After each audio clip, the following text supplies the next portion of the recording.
Campbell Somerville, thank you for joining me, man. Don't be silly to ask you. It's been a long time coming, mate. And I'm glad I've finally committed and come along to have a chat with you. Like I said just before, you were the first person, or one of the first people I think I invited on the show. So Yeah, I'm excited. I do remember it was a while ago now. For someone that is listening to this and doesn't know who you are, can you provide some context, I guess, on what you do and the motivations, I guess, behind that? I.e., what do I need to understand about you as a child that has motivated you to do what you do now? Yeah, so I think me as a child before, and, you know, this has only really come to realisation and me, realising this as I've matured and become older and, you know, thinking back to my behaviour and how I was and, you know, me going through the process at the moment of getting diagnosed with ADHD and, you know, trying medication and thinking back, like, a lot of my behaviour in the way, you know, I was quite anxious. I was quite insecure, self-conscious. This is before boxing, like through primary school and stuff. And then through my sort of first year of high school, I was getting in trouble, like in and out of school and misbehaving, whatever. And that's when I found boxing. And then ever since then, it was just like the best thing that ever happened to me, really. How long ago was it when you found it? I think you remember you were 13. 13 and a half, nearly 14, yeah. Can you remember your first session? Yeah, I can. It was so it was back at Jerry's gym in Surrey Hills, but back then it wasn't his gym. It was just like a backyard gym, at his old house of his. He had there, and he just had like a. Did you ever go to the shed in the back of the shed? No, that would have been before. Saw some photos. Time. Yeah, so it was just in a backyard in a house in Surrey Hills there, in this like backyard shed. And I remember getting the train for 2 hours after school. Swapping lines at Richmond and getting off at Surrey Hills and from Parkdale, and just in this like backyard gym and just being so empowered and feeling, you know, something I hadn't felt before, you know, and I instantly fell in love with it. I think, haven't looked back since. You said it was something you haven't felt before. What do you think that feeling exactly was? I think it was just like a sense of achievement and for someone who was at a young age and sort of, you know, getting in trouble and, you know, didn't have any sort of direction or you know, focus or, and this is, you know, in school, out of school. It was just like something that I loved, you know, straight away. It was obviously very hard, but yeah, from then on, being with Jerry, that's over, you know, half a life. It's like, what, close to 16 years been boxing for. So, and yeah, it was the thing, I think it being an individualized sport as well, because I was very sporty growing up, playing, you know, basketball, football, baseball, but boxing is just different, you know. It's the highest of highs and lowest of lows, you know. It's just you and another opponent in there, and I think that's what drew me to it, you know, very early on, that it was all me, and that's why it's so empowering, you know. Is that a negative at times? Can be, yeah, definitely. How come? Obviously, if you lose, you know, you don't have anyone else to blame, you know. And but yeah, you know, but like what I'm starting to learn as I've become older, that, and this is something sort of that I had to unlearn. So you can imagine at the time, I was 13, 14, you know, starting to box, win fights, and I was starting to get praise from people. Not that I did it for that, but, you know, and feel like a sense of achievement for the first time in my life. And I'm more than just Campbell the boxer, you know what I mean? But for so many years, that's been ingrained in basically my psyche that, you know, like if you're doing well in boxing, you're doing well in life. It's not the case, you know, especially as I've got older and going through lots of injuries and lots of setbacks. That's, you know, that's something that I've sort of had to unlearn, because, you know, I've in the past and still to an extent now, I base a lot of my self-worth on how I'm doing in boxing, which is so, you know, so far from the truth. You know what I mean? What were the behaviours you were portraying at the time where you linked it to your self-worth? What do you mean by that? Like what? Well, think about it. I was like, so first year of high school was like, had like a minor incident with the police, like outside of school, was getting in trouble in school, and was doing graffiti, stealing, just being like a little shit basically. And then, you know, found boxing, having my first couple of fights, winning fights. I was going like interstate and like represent Victoria, and for like a young teenager, to start fighting and start representing your state, you know, it's just like indescribable. You You know what I mean? Like for me at the time, just ultimate sense of achievement. And, you know, from then on, that's when I started to like paint a picture in my head. Oh, one day I'm going to represent Australia. Like that's all I wanted to do all through high school, you know. School came second. It was just boxing first. I'd finish school, you know, walk home, have something to eat, get a train for 2 hours, train, go home, sleep, repeat. You know, that was from year 7 to year 12. I spoke to your coach yesterday, Mr. Jerry Murphy, who used to be my, for context, I used to, the lowest of amateur level, but I had a fight with Jerry or a few fights with Jerry. Yeah, I was going to say, you had more than one. Yeah, but I was never any good. And I was saying before, I was okay. But yeah. But I said to someone the other day, if you get in the ring. That's what I don't want to cut you off, Dustin. That's what I want to say is like, doesn't matter. Like if you have the balls to step in the ring, that's more than so many people can ever say they've done. You know what I mean? And you did that multiple times. So don't discredit that. There's a guy in my office who's had his first fight coming up, and I just said, you're gonna be shit scared. Yeah, 100%. You're gonna be shit scared, but I have respect for anyone that does it, no matter what level. 100%. And that's why I get, you know, there's so many armchair critics who are happy to sit back and say, oh, go to this. And it's like, what have you ever, you know what I mean? Yeah. And everyone's got an opinion. I remember, so I was training with another gym and then I walked into Jerry's gym. Yeah.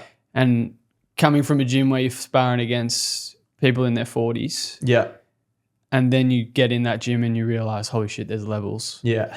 And then there's levels and levels. And it took me months before I would have ever been sparring you. Yeah. And maybe if I was, it was, you know, I was, you know, you're probably going like 5 to 10% even, but good memories. But he said to me that you asked him at a young age, and it was early in your boxing pursuit. Definitely, man. Yeah. You asked him, do you think I could make it to the Commonwealth Games? Yeah. Do you remember?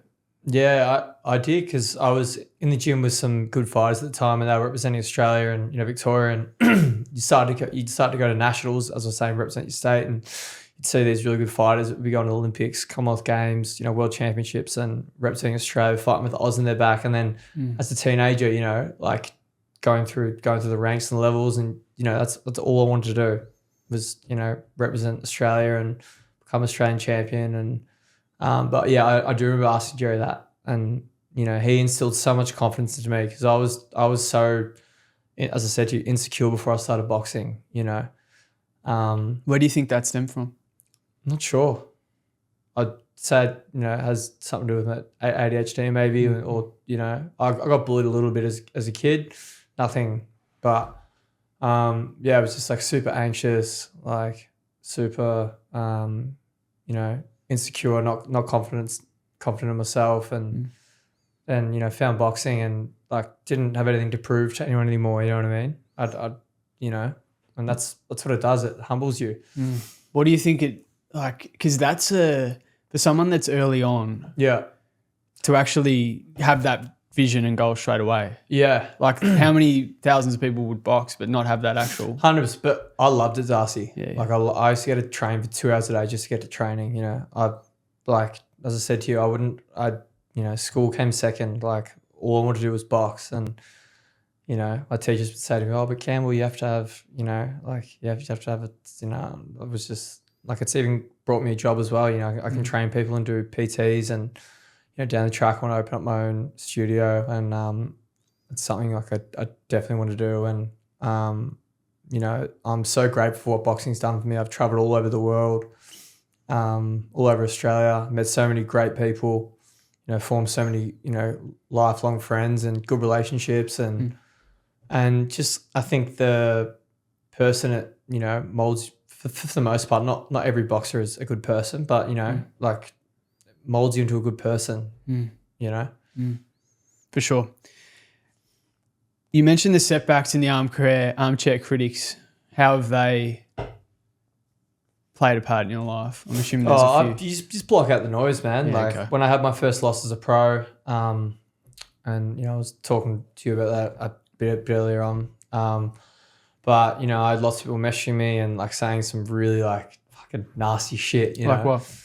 Oh, just like, you know, you should give up. You're fucking pathetic. You know, like I'd have to go back with messages like just you know, commenting really like mean things. You know, and anyway, but like, you know, they're like, who are they to criticize me? And that's obviously coming from a place of insecurity. If you know, ever feel the need to put someone, and like, we could get photos up and look at, you could see like the state I was in, you know what I mean? I was, you know, like I feel sorry for them. They're pretty sad people. Like if someone's in a position like that and you want to kick them while they're down, you're like, well, it speaks volumes of the person that you are, you know? Daniel mentioned you flew up to Queensland after that. Yeah. Daniel Shannon. Yeah. He's man. one of my best mates. He's a G. Love that man. Very, very good dude. Well, on the topic of setback, and mindset and how you're feeling, how were you after that? Devastated, man. Yeah. Devastated. I put so much into that preparation, and this isn't something that I've told like many people because I don't want to like make excuses, but I was having this discussion with you before, and I'd love to get a rematch with Seti one day. But, at the moment I'm still going through injury. I just want to get a fight on my belt first. But I was taking 10 milligram of Valium a night for a week leading into it, because leading into fights I just struggle to sleep, and I have had like some success like since, like taking like THC oil and taking like weaning off that a few nights before. But anyway, I was taking like 10 milligrams of Valium a night for like a week, and I was told by some sports doctors it's like the worst thing you could ever do, because it has like a long half-life to leave your body and accumulates. So it gets stored in your kidney and liver, and then just slows down your reaction time. And I went in there, it was just like a zombie, man. Like couldn't defend myself, couldn't throw punches, just, you know. And even you could, like, I think it was Barry Michael and some other people saying, "Oh, that's not the Campbell that I know." And, you know, a lot of people were saying that, but I don't want to take any credit away from my opponent or make any excuses. And that's why it's like a hard conversation to have. And, you know, like I'd rather just get a rematch and, you know, beat him. Yeah. I heard a conversation with Stephen Bartlett and Chris Eubank the other day. And Stephen made the comment that it's not often that someone from privilege has the drive that he had. So Chris Eubank obviously came from privilege. This is Chris Eubank Jr. Or was that Conor Ben? No, this is Chris Eubank for sure. Okay. And obviously his father was quite wealthy. Yeah. And he questioned him on that it's not very common for kids that have come from privilege to actually have the drive that he had and the mindset to prove others wrong. Yeah. And I guess that's a question. When I heard that, I was like, that's obviously, I mean, anyone who lives in Australia is privileged, but I think the level of privilege that he was talking about was like supreme 100%, wealth. 100%. So my question to you is, what do you think actually drives you then? I think for me at the time of my life when I started boxing and what it, like, how, like it, you know, and I think, like, you know, just having some success at a young age, and like even now, like when I'm fighting, I'm at my happiest, you know. I'm just, as I said to you, it's like the ultimate sense of achievement, you know. I'm on the straight and narrow, I'm focused, I'm locked in, and then like when I'm not fighting, I just feel a bit lost, you know. I'll tend to party more, you know, drink more, and like be more, you know, like impulsive. And that goes back to the ADHD as well. But yeah, it's just, it's something I love, and I've also only got a small window to do it. You know, I don't want to be boxing like into my 40s or anything like that. I don't really want to be fighting past 35, I don't reckon. You know, I'm 29 in June. So does that weigh on you much? A little bit, but what I've learned, you know, and what I'm learning, Darcy, is like life's not fair, you know. I've had lots of setbacks, lots of injuries, and it is what it is. Control what you can control, you know. Don't play a victim. Like, you know, like at the moment I can't use the right hand because, you know, I've just had some complications post-surgery last October, and I was meant to fight last weekend, a few weeks before Inspiring, you know, started hurting again, and now I got a steroid injection from the surgeon, went back to training, still sore, so I got to wait 4 to 6 weeks and see if it's gonna change it. Might need another surgery, I don't know, but you know, focus on what I can do, and that's running. I can still do some weights. I can still do lead hand boxing. I can do shadow boxing with left hand. You know, like be grateful for what I can do, and not just, you know what I mean? Is there a low point that stands out? And I think I remember reading that in 2019 you post 10th surgery since 2019. No, at the time? That would have been last year, wouldn't it? Okay. Oh, well, yeah. I remember seeing... That was my 10th surgery was my wrist late last year. Yeah. Is there a low point that stands out amongst all those up and downs? There's definitely been a few, man. And I definitely think to myself sometimes, like, why do I still do this? Why don't I just, focus on setting up a business, like have like a proper studio, and because at the moment I'm just training people out of my friend's factory, and it's quite low key. I don't pay rent. I can just come and go as I want. Shout out to Field Group and James Field and his dad. They've done a lot for me. But it's trying to achieve something bigger than yourself, and you can only do this once. And I think my biggest thing is I don't want to have a regret when I'm older. Yeah. Do you feel pressure from others? Nah, not at all. Oh, like a little bit, but like I only do boxing for me and not to impress anyone else. As I said to you, I'm at my happiest when I'm fighting, and What's something that stands out? I asked before, the low point. Is there something that stands out? Oh, there's been a few, man. I think after like fighting at the World Championships, the Commonwealth Games, and then at the Olympic trials, also coming off I had back-to-back right ankle injuries, and I had to get surgery on my right ankle. And I've got the scorecard on my Instagram. More judges had me winning, and then they gave my opponent the decision. And anyway, it's in the past. I was shattered after that. What else? Like first loss, as a pro, like Daniel was speaking to you about. It's been a few times. What have you learned about yourself amongst all of that? Just character building and, going through adversity, resilience. I refuse to give up, and I don't want to have regrets when I'm older. And as I said, I've got a small window to do this, so I'm going to chase it with everything I can. That refusal to give up, because I've got a similar mindset with what I do. Yeah. And it's like, well, at least I'm confident that I know I'm not going to stop. Yeah.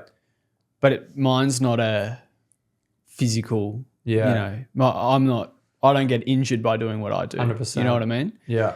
So do you think that viewpoint or that belief has a detriment, or there's a potential downside to that? Definitely, man. You need to be logical, and a lot of people would probably say I'm not being logical after having 10 surgeries and still continue to box. A lot of people said, why don't you just stop and focus on work? But it's what makes me happy. So, it's something that I'm gonna try to continue. And but yeah, of course it's disheartening, and it's shit, like going through lots of setbacks and not being able to achieve or fulfill your potential. My trajectory of where I thought I'd be, if you asked me years ago when I turned pro, and then looking at now, I thought I'd be, 15, 20 fights in now, or, but like, once again, like I can't, and I link this back to, not putting my self-worth on how I'm doing with boxing. And that's what I have done my whole life, and it's something I've still got to unlearn.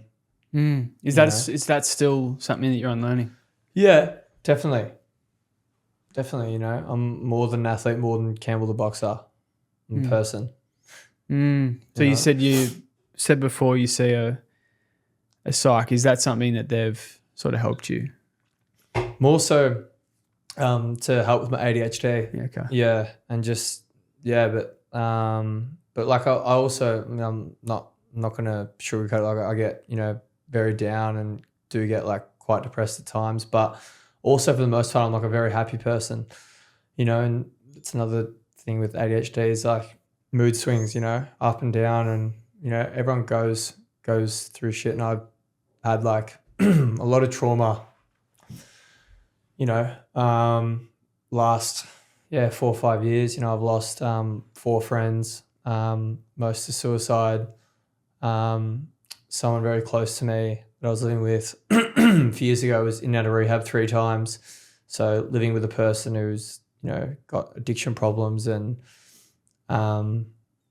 was, very depressed. That was pretty confronting, and that took a serious toll on, my mental and emotional health. How come?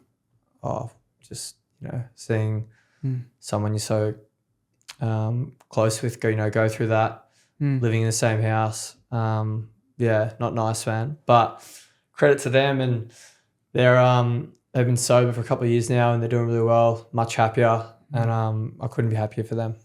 The 4 friends. Yeah. What was the time frame in which they? One was last year, one was 2022, one was 2020, and one was 2023. Yeah. Yeah.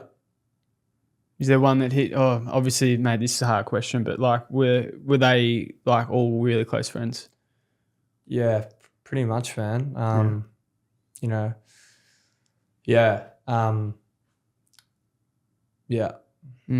Like, guys I've been to school with, and you'd walk home from school with, you'd play footy with. One of the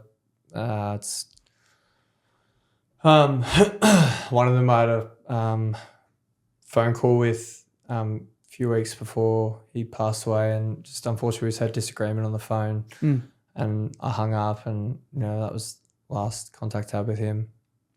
And then another one from last year was good friend.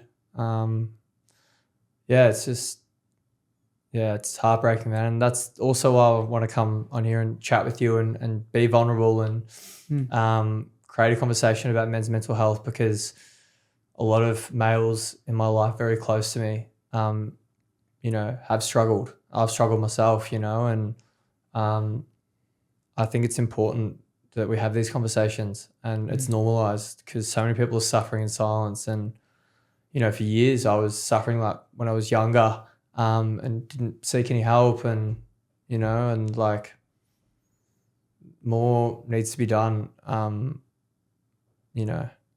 More needs to be done. I read this ages ago, a few years ago. I think Australia was ranked like 13th for male suicide in the world, like per country. Like, I just find that so hard to believe. We're in such a wonderful country, and we're ranked so highly, you know what I mean? Like, it's extremely sad.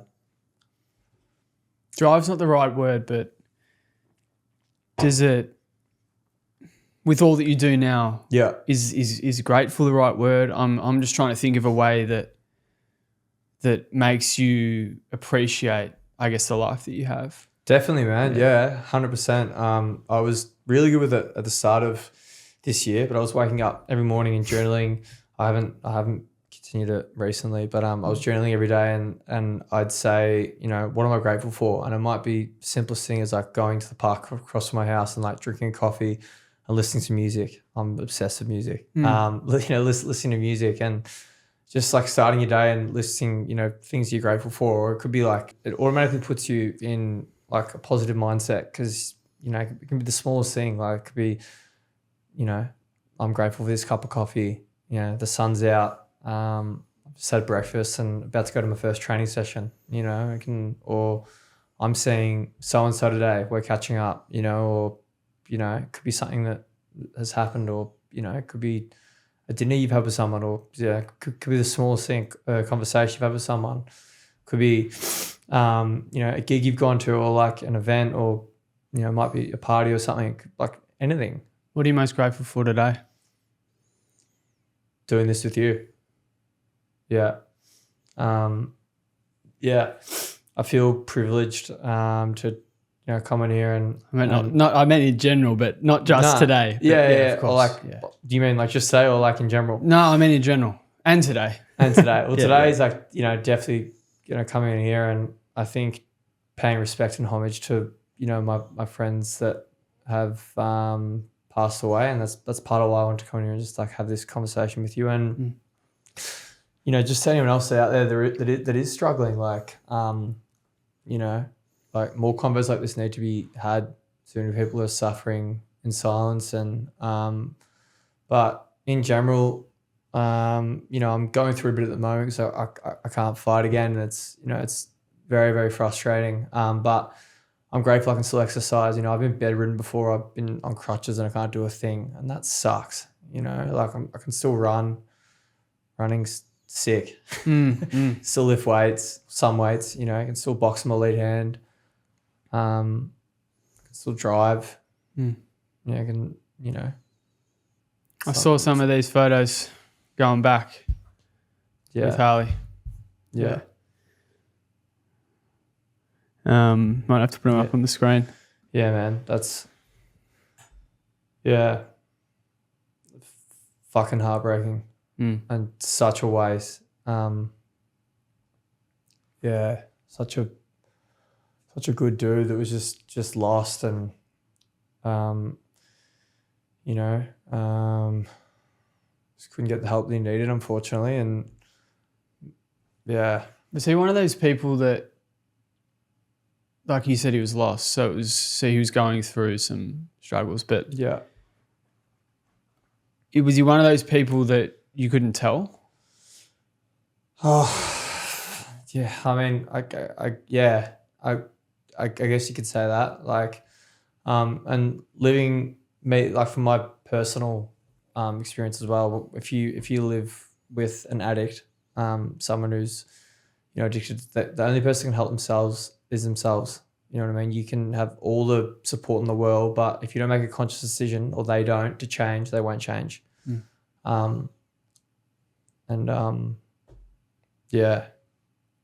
But Harley was a beautiful guy, really good dude. And comes from a lovely family as well, all really good people. What were you like after that? That was what I was saying. I just had a phone call with and sort of hung up because we had a bit of disagreement, and I just felt so guilty I didn't go and see him. But yeah, it's not nice, man. Like, horrible, absolutely horrible. I don't wish that on anyone, and that's part of the reason I'm having this conversation with you right now, is to bring awareness to men that are struggling. And I'm not just discriminating, saying, you know, I don't want help for women. You know, I want help for everyone's mental health. I'm just saying, for me personally, lots of males in my life, including myself, have struggled and do struggle, you know, with different issues. And that's why more conversations like this are needed to be had, you know. How have the learnings from that, or basically a better question to that would be, how have those experiences shaped you? And I'm not sure if help's the right word, but helped you into who you are today? I don't know if helped is the right word, but no. That's a hard question, Darcy. No, it's actually not a hard question, and I'm very vocal. Like, you know, I tell some of my mates that I love them, and they're like, "What did you say?" And like, I'm always telling like my close friends that I love them. You know, I'm a very like emotional person. You know, I'm happy to, you know, like wear my heart on my sleeve, and but definitely like when you lose a few friends, like that's something that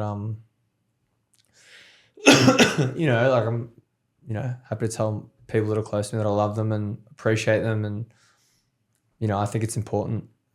That's something that's misunderstood about you then, that emotional side. Yeah, I think so. Yeah. Yeah. In what sense? Oh, I don't know. I think I'm just, you know, grateful for the good people I have in my life, you know, and I do have a lot of them. And, you know, if that answers it. And I love my mates. Yeah, I love my mates and my family. Adore my mum, love my dad, love my brother. Yeah.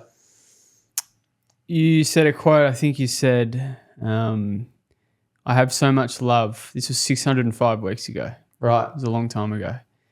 But I'm assuming it stands still today. Yeah. I have so much love for my mum and dad. My whole life, they have worked so hard to give me the best for everything. I could not have asked for better parents who constantly encourage me to achieve the best I can. Yeah. The support I receive from the both of them is just unreal. Yeah. That still stands to this day. my parents worked so hard, their whole lives just to provide for me and my brother. So selfless, such selfless people. Love them both dearly. Yeah, and I'm grateful that I've got that relationship with, both my parents, because I know a lot of people that don't, Yeah.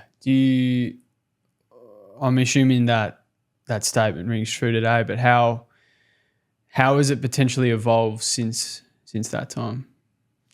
I don't really want to go into detail, but there was some issues for a few years there that I was speaking about before, but still want to keep that, of course, of course, keep that private. But yeah, I'm very close to my parents, and the mates as well. I spoke to a few of your mates, and I know I touched on some lows, but I do want to talk about the com games as well. Yeah. That's obviously a big high, and you got a big smile on your face. Definitely. Can you talk to me about what it was like to actually achieve that goal? And I think you said on the post when you won that first fight, you said, I've been working 10 years of my life or something to get to that point. That's true, man. To some people, they might think, oh, it's just a fight at the com games, but for me, it was a home com games to begin with, so we got a lot more attention and hype behind us and more coverage in a sense. But I think about all those years I was on a train for fucking 2 hours a day just to get to training, and for moments like that, it's that's what makes it worth it. What do you think when you think back to those days getting on the train?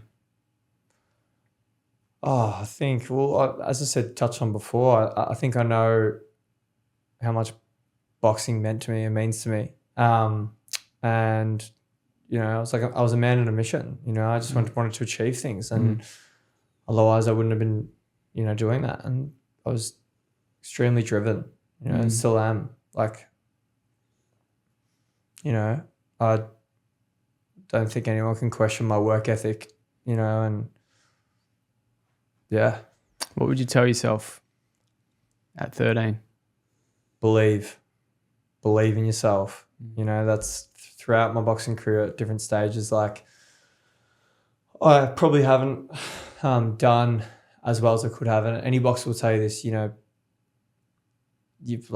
belief is everything. And sometimes you can give your opponents too much respect, and or you can doubt yourself, and just have belief, I didn't, One of my last fights, I walked into Jerry's office.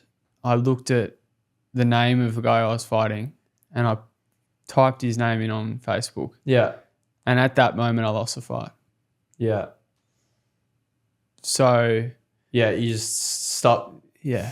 Yeah. For someone like us, or people like us, that constant thought and that overthink. Yeah. What is... It's another symptom of ADHD. Yeah, for sure. What does the overthinking look like for you? Oh, man. Is there ever an escape? Yeah, exercise. Mm-hmm. Yeah. Sauna? That's why I exercise, 6 days a week. You know what I mean? It just puts you in such you're a better version of yourself, without a doubt. Anyone will tell you that. But I think especially if you've got, mental health issues, or if you've got ADHD, or you've got, it just puts you in, you're just thinking clearer, thinking better, sauna as well. Sauna's amazing. Do that every day before bed, and I did today before I came in with you, but love it. And it's funny because I use my whatever I've got, and I don't like you said before, I don't like talking about things you're not confident in. Yeah, ADHD is one of them. I'm hardly confident. Yeah, there's still a lot more for me to learn, but no, of course, I know, I've done a lot of research and know from my own behavior, What were some of the other behavior traits before you got diagnosed? I I haven't been diagnosed yet. I've got an appointment coming up with the psychiatrist, but I've tried ADHD meds and it works, you know. And like I've just been procrastinating and putting it off for so long. Why? Don't know. Should have, I only really understood that I've had it in like the last few years, but now like it just makes so much sense. Like when I was younger, and I wish I'd got diagnosed when I was younger through school, and it would have helped with boxing as well. I think it's definitely going to help with boxing. And I've also got audio processing disorder as well, which also made school, a bit more challenging. But like maybe I would have been able to apply myself more at school, but then probably not because I was too busy boxing. You seem incredibly like self-reflective. Yeah. Do you think that's true? Yeah, definitely. Yeah, man. Like you reflect on everything you've been on. Yeah, for sure. I'm also a very deep thinker. You know, I can think about things like very, Yeah. What does that look like? In what sense? Like everyday life. Oh, I just think about certain things like to the nth degree, or like really, and that's also like, overthinking, I guess, in a sense, but like I'll just think about things on like a deeper level. That's what my psych tells me as well. I feel things on a deeper level. Yeah. For someone that overthinks, I'm just trying to think of the right way to frame this question, but someone, I'm potentially trying to reframe it to me as well. Yeah. Like, is there anything or any solutions or anything that you've used to sort of help deal with it? What you're going to remember is that's the way your brain's wired, and like this is the thing with people that have like mental health issues, and there's a whole range, but like you can't like, that's the way you think because your brain's wired that way. You know what I mean? Like as I said to you, I'm obsessed with music. I listen to everything from like the Beatles to like, The Game, 50 Cent, to like Coldplay, to like anything, like, love like techno and house as well. Love like stimulation, that's to do, with ADHD as well. But like, sorry, I lost train of thought. What did you say? You said, far out. I get in the zone during these things as well. I forget. When you're in these conversations, it is like there's nothing else that matters. Yeah. And when you're like overthink, is it the overthinking we were talking about? Overthinking, yeah. Well, that's the way that like you're wired, like, But like, don't do anything about it. But also, like, if you get medicated, like it can change. It can help with like some of the symptoms. So, and impulsivity and like, yeah. What else have you learned? And I mentioned the word self-reflective before. Yeah. What else have you learned about yourself doing all this work on yourself to have that belief, or not belief, but for you to make that statement? What else have you done? What statement was that? The self-reflective piece, or the overthinking piece, and what you've said before is that you, like I've said, you're self-reflective, and you sort of have what it appears to me that you have an understanding or a far more enhanced understanding of who you are. Yeah, of course. Well, I've just learned, like, working with my psychologist and doing my own research of like the reason I think a certain way and the reason I did when I was younger, and why exercise is so important, and being obviously being the healthiest version of yourself, staying away from drugs and alcohol, you know what I mean, and like eating healthy, because all those things make your mental health much worse. Do you feel different to other people? I did when I was younger, for sure, man. And even till a couple of years ago, until my psych sort of explained to me like about ADHD, and like it just brings so much closure and understanding as to why I was how I was when I was younger, and why I act or think a certain way, just like certain behaviours, and it brings a lot of like clarity and closure, to make sense. Would little Campbell be proud of who you are today? Yes and no. Why was there a pause there? I had to think about the question. Yes and no. I mean, for me, like I still don't think I've like achieved anywhere near as much as I want to achieve, you know. But like once again, like that's me just thinking from a boxing perspective. But like still, I want to open my own studio. It does, you know, I want to do like a lot more traveling. There's a lot of stuff I want to do. So, yeah, I'm like just not content where I'm at with my life, and still like a lot of things that I want to do, you know. I asked the question to someone the other day, and they say that he said the best in the world are constantly like striving, and not content, And I asked him whether there ever would be a level of contentment, and he looked at me and he said, "No, I don't think there ever will." I think that's true, and I've got, you know, like some close friends that are like very similar. You know, whether it be with business or whatever they're pursuing, you know, they're constantly striving to be better. And it's also something that, you know, like I am trying to work on being more like in the moment, like when you do like achieve something with, let's say, boxing, and not just thinking about the next thing. Cause like that's what, you know, that's what people do, you know, like when you achieve something, like smell the roses a bit and like enjoy it. Don't just brush it off and like look to the next, you know what I mean? Like otherwise, you know, life is just going to like pass you by, you know, like you can be happy with and learn to be happy with, you know, like when you do achieve something, don't just like good advice, man. Look at what's next type thing, you know what I mean? And I think a lot of people do that. They don't actually, you know, live in the moment and, you know, appreciate and reflect on what they've done. That's getting back to what you were just saying about, you know, wanting more, you know? Yeah, it's a slap in the face. Yeah. And I say that because I'm pretty bad at being content. Preaching to the choir, mate. Yeah, it just...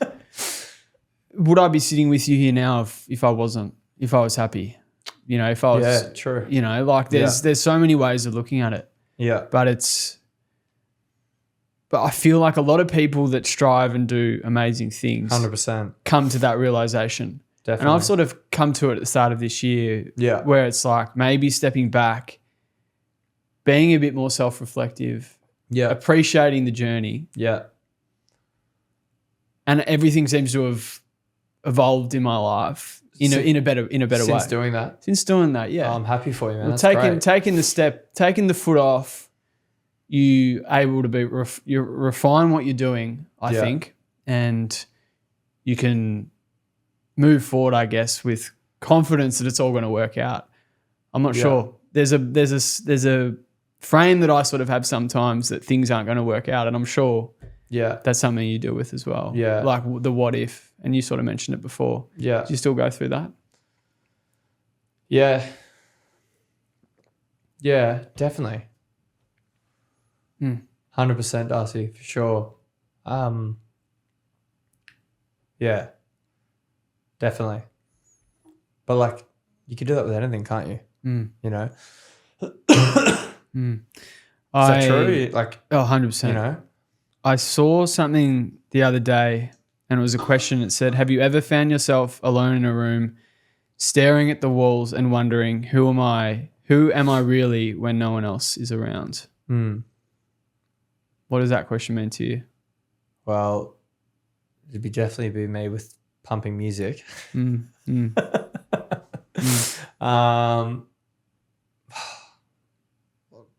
know, how do I answer that?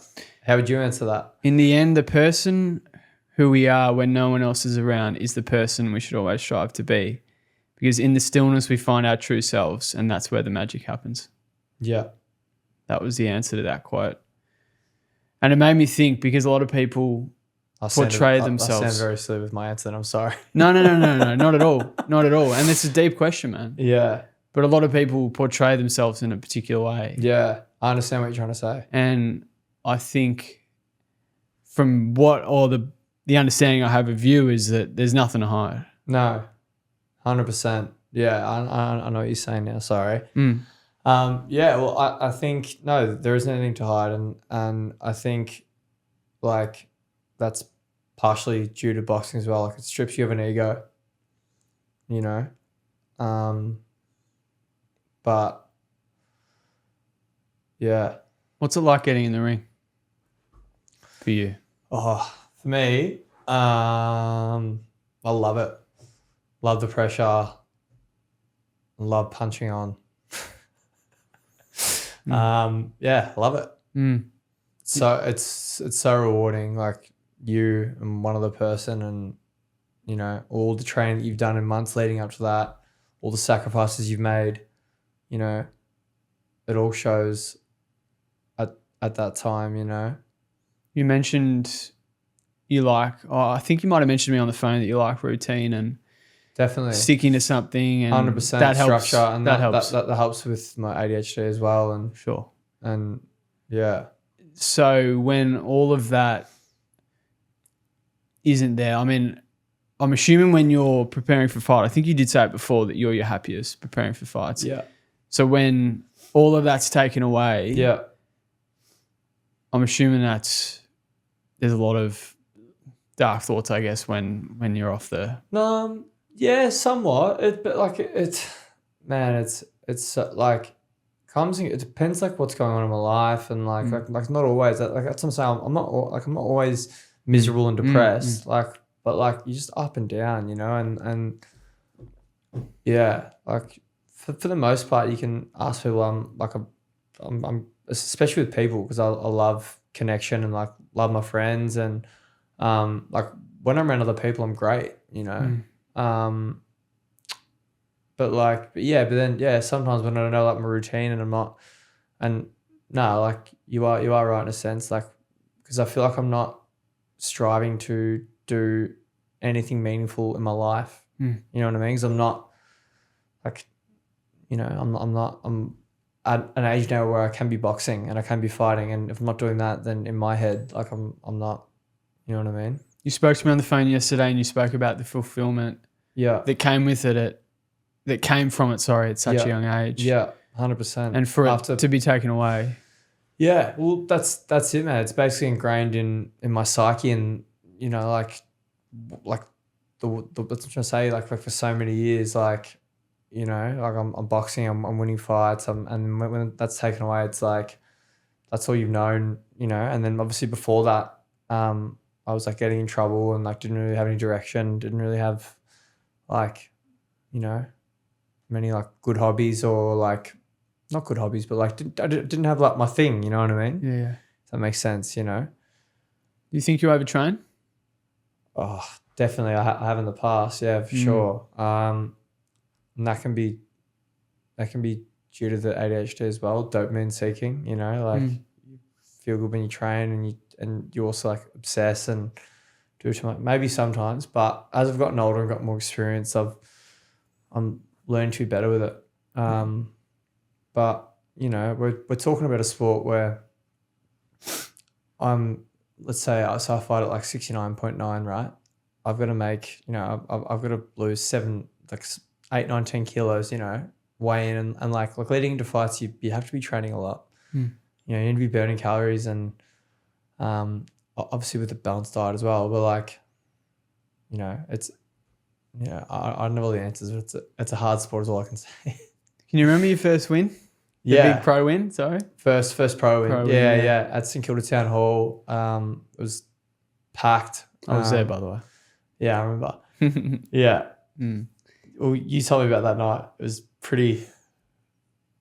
I actually watched it before this, like on on YouTube. Yeah. And I remember you gave that little... Yeah. in front of the crowd, but... Yeah. That was the most one-sided crowd I think I've ever seen in my life. Yeah. Well, he was New South Wales, so I don't think he would have many supporters there. Yeah, of course. Yeah. That was a really special moment. And then after that, obviously went through my hip surgeries and didn't fight for a while. But talk to me about the hip. After you have some water.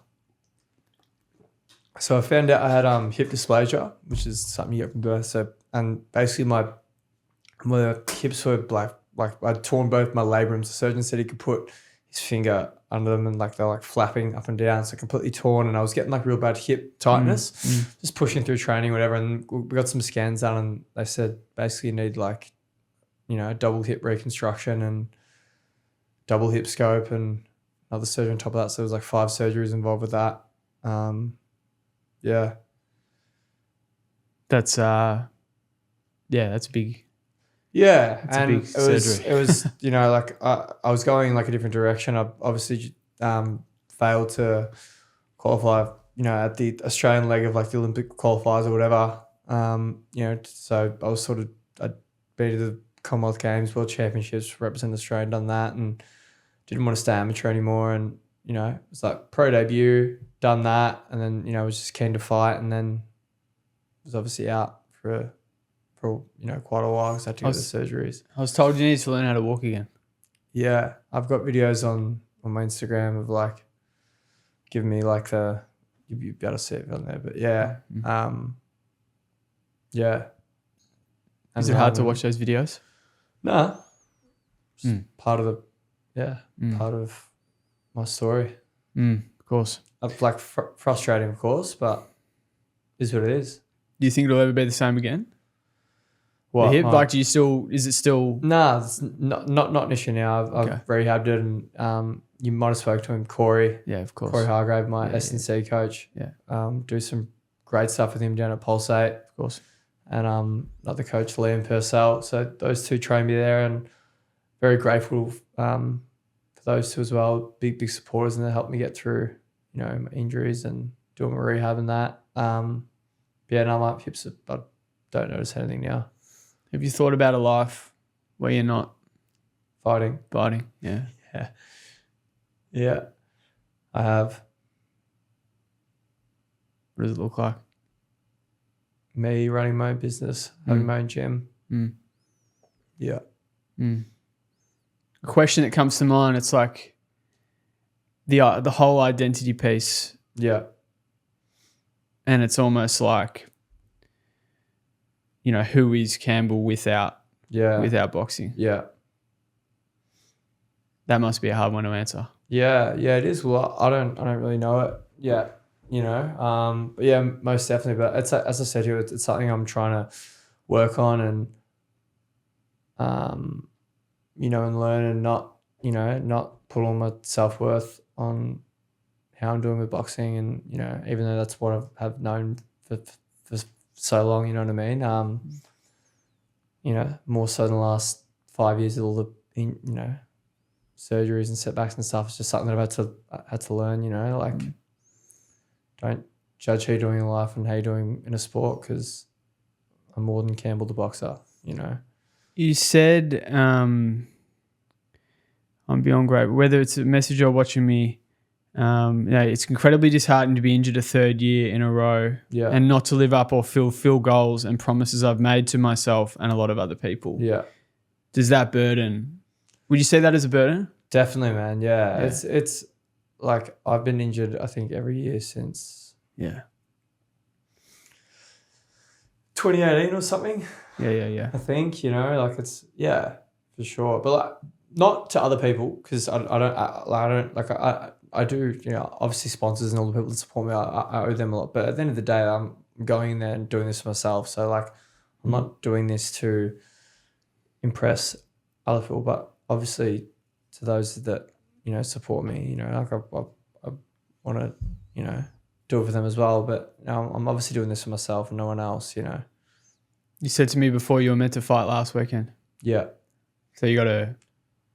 Yeah. So obviously my wrist surgery was my last surgery. And I got through 6 weeks of sparring.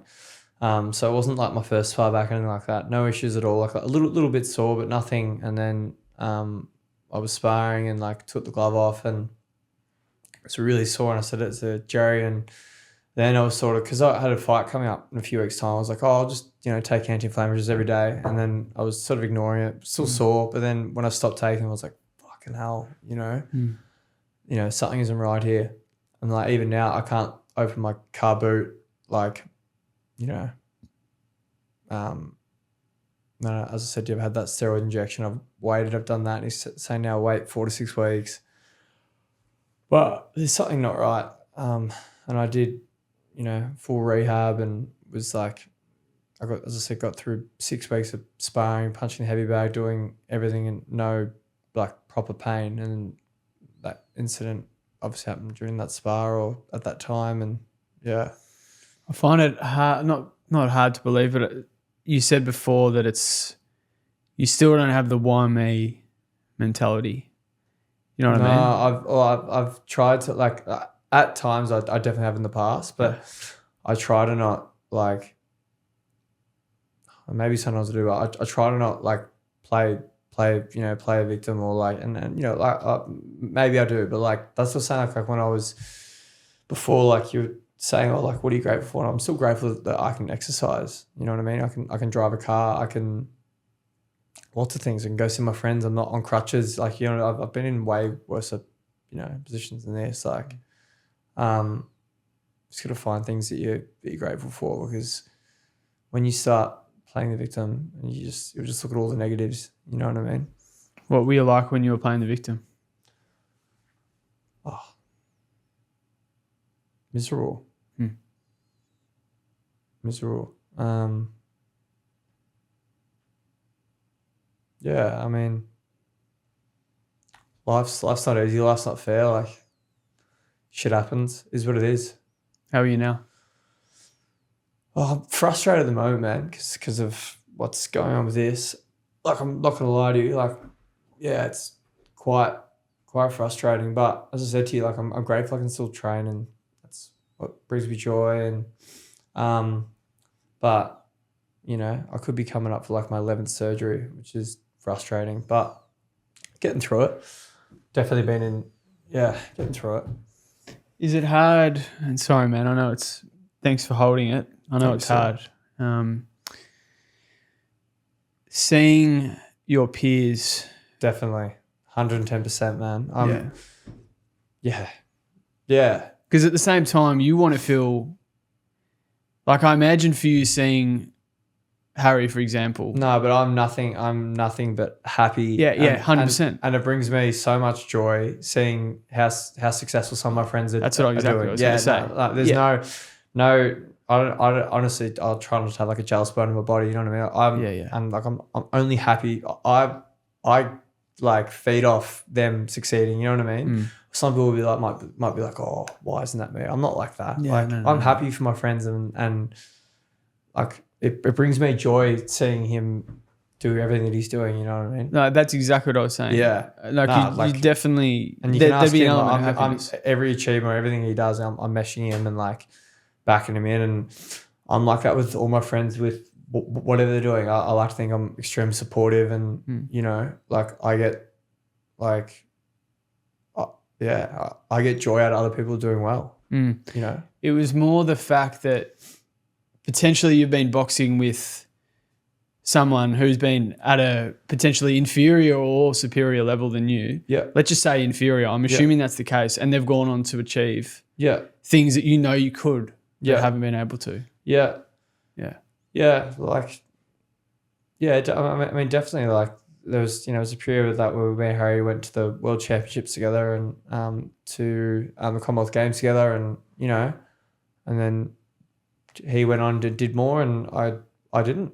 I went through some injuries and stuff, and just didn't win some fights, but yeah, it is what it is, man. Like, you can't sit and be bitter about the past, and just look forward, and that's what I'm trying to do. Because like, you look back, and and so many people do that.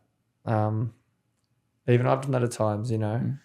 Look back, oh, I could have done this, could have done that better, but got to just focus on what's ahead of you. How important someone like Harry in your life, who is a boxer and sort of potentially has a greater understanding, let's just say, of what you're going through? Oh, very, very important. Harry's always there. Like, if I'm if I'm feeling down, or if like I've had like another setback or something, he's always like checking in, and he's a legend, man. He's an unbelievable human. But I've got lots of friends and people in my life that aren't boxers and that are exactly the same. I've got a massive support network, and a lot of people that support me and get behind me, and that's why I said, like, I'm very grateful for the people that are close to me and that I do have in my life. I saw Harry, he said a quote the other day in a in an Instagram Yeah. quote, and it said, "Never forget who believed in you when you couldn't even believe in yourself." Yeah. Does that in any way relate to you at all? Yeah, definitely. 100%. But that's like, he hasn't changed from like, you know, back in the days we were like going, you know, on interstate trips together and then staying overseas. Like he's the exact same person. Mm. You know what I mean? He's not like, he's still the Harry that I know. You know what I mean? And despite all of that, you still believe in yourself? Do I still believe in myself? Yeah, definitely. Definitely. I haven't even reached anywhere near, you know, like my potential. And it's also because like, you know, when you start fighting consistently, you get, you know, progression. And, you know, I haven't had that for years now. You know what I mean? What's the longest time in the past 8 years or whatever it's been that you've been just had a clear runway? We've been, what? A few months? I don't know. I'd have to think. Like, it's always just been stop-start, to be honest. Or not 8 years, sorry. It was probably post 2018 because I started, like, I did my ankle twice and then had my hips after. But, you know, like, it was always stop-start for a few years. Like, I'd have a few fights and then get injured. And it's just been like that ever since. So, since before Commonwealth Games, probably. So, 2018. That was, like, the last consistent, you know, and then before that, like, had the World Championships. And then before that, had, like, tournaments. I think 2016 won, like, tournaments around Australia. Like, 2016, 2017, 2018 was, like, real consistent. It was good. I want to get back to that, you know. What were you like when that was happening? Oh, on top of the world. I was like, what, 19, 20, 21. Like, yeah, having the time of my life. Inside the ring, outside the ring. Like, it was great. You know, traveled to like USA, Germany, where else? Philippines. You've done a lot. And then also went to London Island. Like, oh, that was a bit later actually. Yeah. So lots of traveling for boxing. Yeah, it was awesome. I'm very excited to turn professional and for what the future holds. Something 13-year-old Campbell would have never believed, not in a million years. A long year comes to an end with an ankle reconstruction in March, and happy to finish this year with completing 3 tournaments. I'm beyond grateful for everyone who believes and supports me. Whether it be a message or watching the fight or the number of people and companies that sponsor me and support me financially, without this support, I wouldn't be able to continue doing the sport that I love. Do you remember writing that? Yeah. Yeah.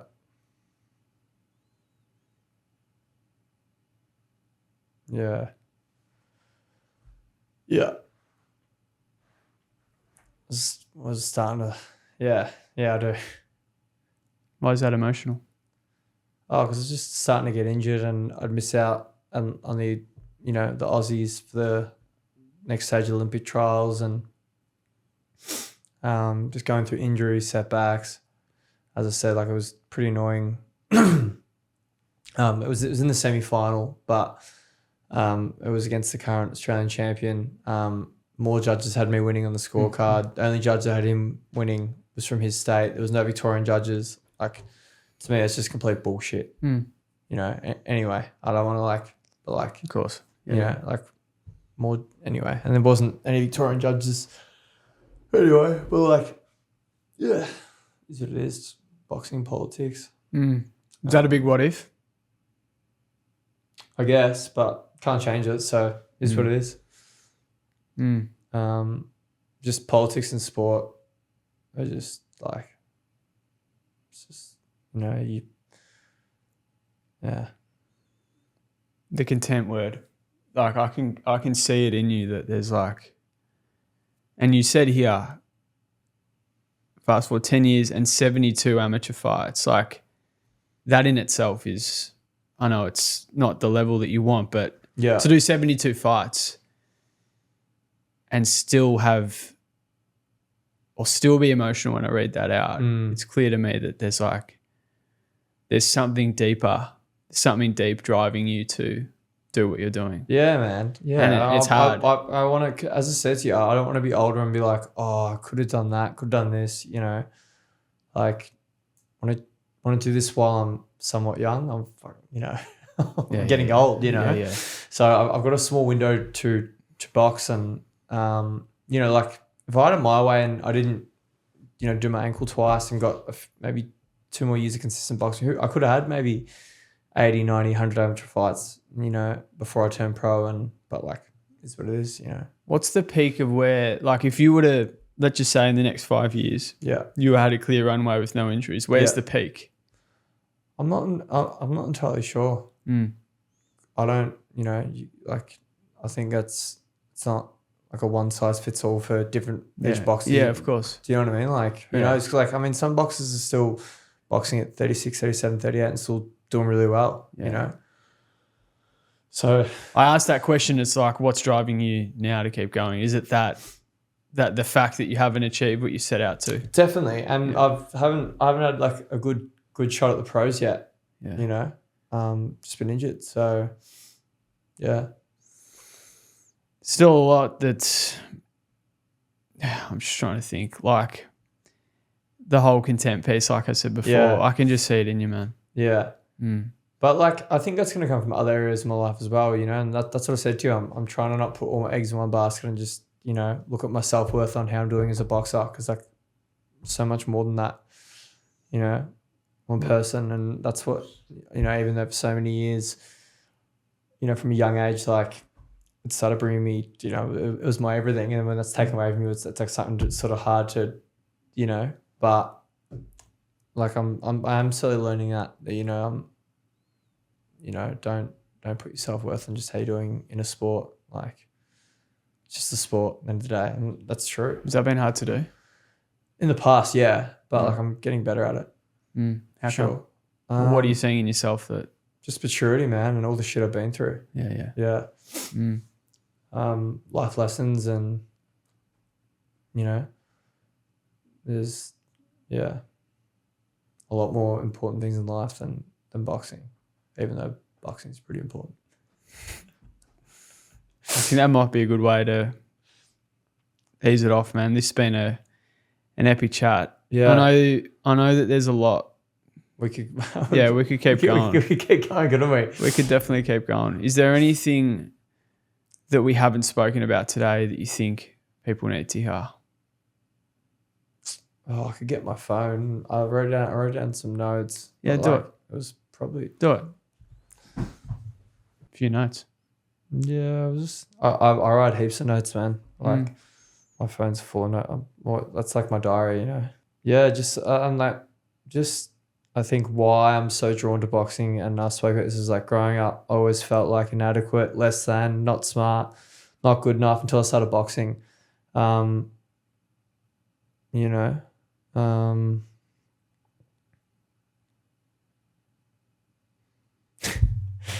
so like, I don't know if this is really like needed, but like sort of like describes my like ADHD. Like, I used to like drive like my toy car through like windows. It's like a kid, like our house in Blackrock. I was like just a little psycho when I was younger, and like poor parents probably had no idea why. Your mum said that you never sat down, and you still don't really sit down. Nah. Yeah. My poor golden retriever back then, like, shaved when I went through the window in the car, like shaved. He was fine. I shaved hair off. You're smiling when you think back to all these memories? Yeah. I was just, because like, obviously I now know why I behaved that way. You know what I mean? Like, you know. Are you confident in yourself that any future lows, you'll have the strategies or the systems to get out of it? Man, I'm still learning. I don't have all the answers, but I'm working on myself, and I'm trying to better myself. And you know, like, I don't really have like the proper answer to that question, but I am trying to better myself, and like, you know, like I'm going to look at maybe getting medicated from ADHD as well, as I said to you. So I'm got an appointment with psychiatrist, and, you know, just doing different things. And yeah, like I'm just trying to better myself, but who knows what the future holds. But I'm very lucky to have like the support network that I do, and the people I do have, you know, supporting me. And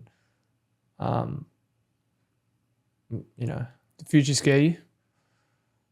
yeah, somewhat, but excites me as well, because, you know, there's still, you know, even if boxing doesn't work out, and I'm, you know, I've still got a successful and big life to lead, you know, and that's what I need to remind myself, you know, like we've spoken about throughout the podcast, that, you know, boxing, I'm more than, you know, just Campbell the boxer, you know what I mean? And, you know, there's still a lot of places that I want to travel, and a lot of things I want to do. I want to start my business, and look forward to eventually doing that. And yeah. You said if boxing doesn't work out, like, is it one of those things where it's, because I've had conversations with friends of yours who have said, you got to really think about a life without boxing. Yeah, I know. Yeah. Yeah. Is that hard? Yeah, definitely. Is it hard to hear? No, not hard to hear. I'm a realist, man. Like I know, like I'm a logical thinker, you know. I know, like I'm not, you know, I know. Yeah, I'm not in denial about that at all. You know what I mean? Do you think there will come a time, and I'm not sure, like 11 surgery, you said? If this has to open down, I'm not sure. I can't predict the future. Of course, yeah, I know it's a hard question, man. Yeah, I'm not sure, man. It's like, when is enough, you know?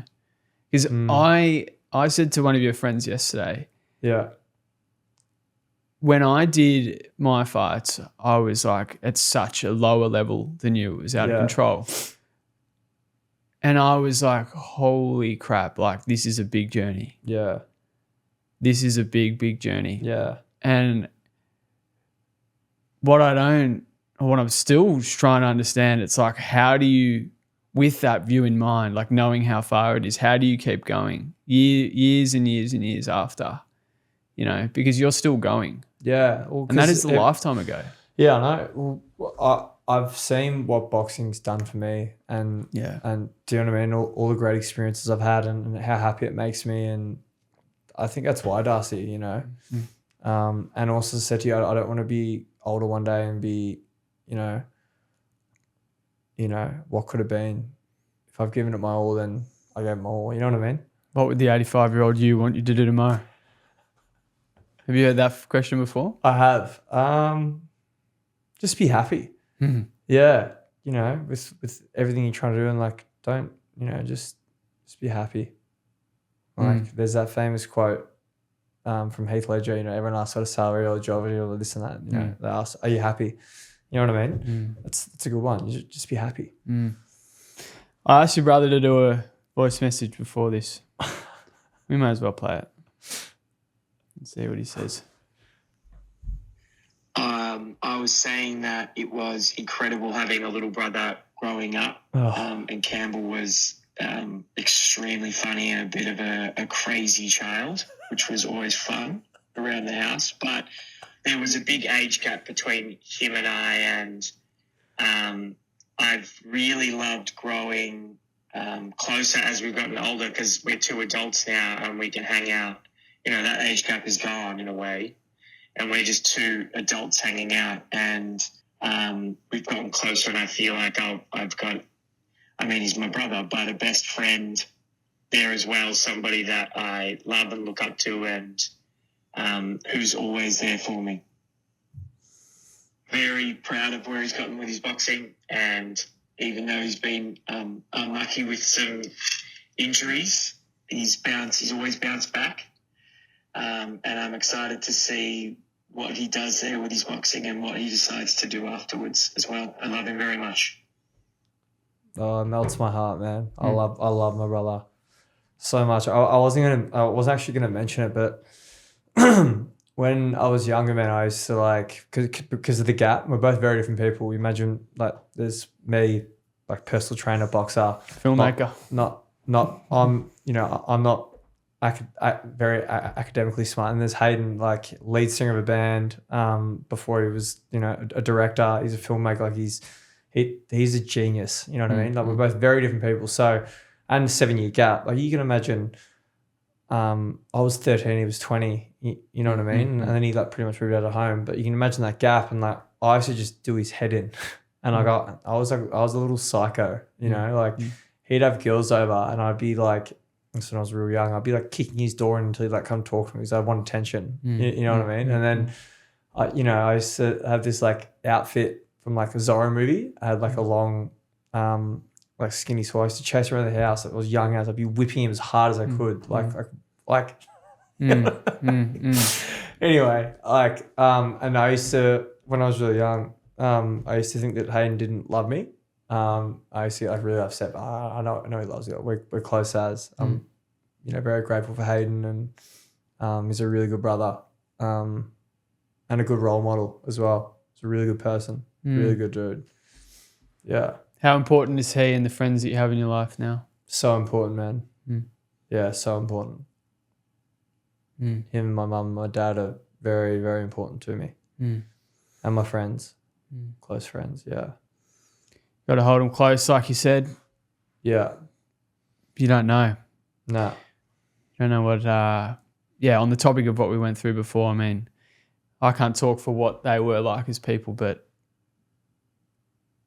I'm assuming there was some, at least one, that you just weren't 100% sure of what they were going through, Yeah, they weren't, like they weren't all suicide. Most of them were, but yeah, definitely, man. And it like having losses like that makes you appreciate, the good people you do have in your life, Exactly. That's what I was trying to say. Yeah, most definitely.